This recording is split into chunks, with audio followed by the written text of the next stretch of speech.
Kisah Dr. Nurul yang meninggal setelah piket 33 jam. Akibat terlalu letih menghabiskan waktu bekerja selama 33 jam.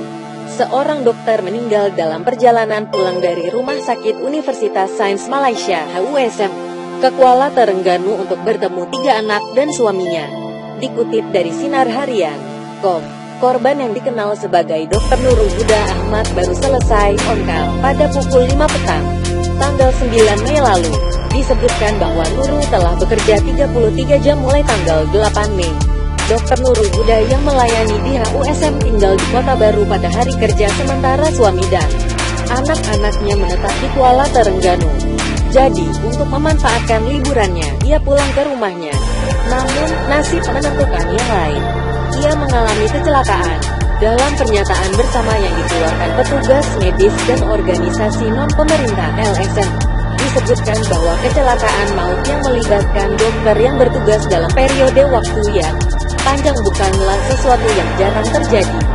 Sebelumnya kami telah kehilangan rekan kerja, Dr. Afifah Mugasi. Jadi saatnya tindakan serius diambil untuk menghindari kehilangan nyawa lain menjadi taruhan. Kita menyadari bahwa banyak faktor yang menyebabkan kecelakaan kendaraan bermotor. Di antaranya masalah kendaraan, kondisi jalan yang buruk dan gangguan lain. Namun, kita tidak bisa menolak fakta bahwa kelelahan atau kurang tidur juga adalah salah satu faktor yang diidentifikasi dan dapat dicegah, kata pernyataan itu. Kalangan medis dan LSM sepakat mendesak Kementerian Kesehatan Malaysia (KKM) dan stakeholder agar meneliti dan mengubah kebijakan waktu bekerja dokter agar dapat mengurangi tingkat kecelakaan kendaraan di kalangan petugas medis. Ada 5 daftar tindakan yang disampaikan kepada KKM, antaranya adalah membentuk tim petugas khusus dari Departemen Kesehatan, Departemen Transportasi, Universitas dan LSM medis untuk menyelidiki kejadian kecelakaan kendaraan bermotor (MPA) di kalangan pekerja medis dan hubungannya dengan waktu bekerja mereka, serta mendirikan pukul waktu bekerja aman atau akta bagi melindungi pekerja medis termasuk orang awam. Selain itu, menumbuhkan kesadaran dalam bentuk kampanye dan keterlibatan aktif dengan pekerja medis, dan langkah-langkah keamanan saat terjadi kelelahan dan kurang tidur. Menyediakan fasilitas transportasi alternatif atau antar jemput dari rumah sakit ke lokasi perumahan tertentu.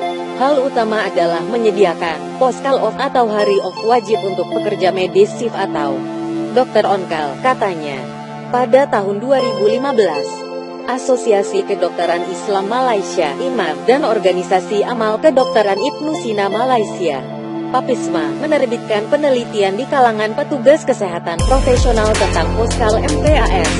Survei dilakukan terhadap 440 responden selama 18 jam mengungkapkan bahwa lebih dari setengah dari kecelakaan, 54,8%, terjadi setelah bekerja selama 25-36 jam.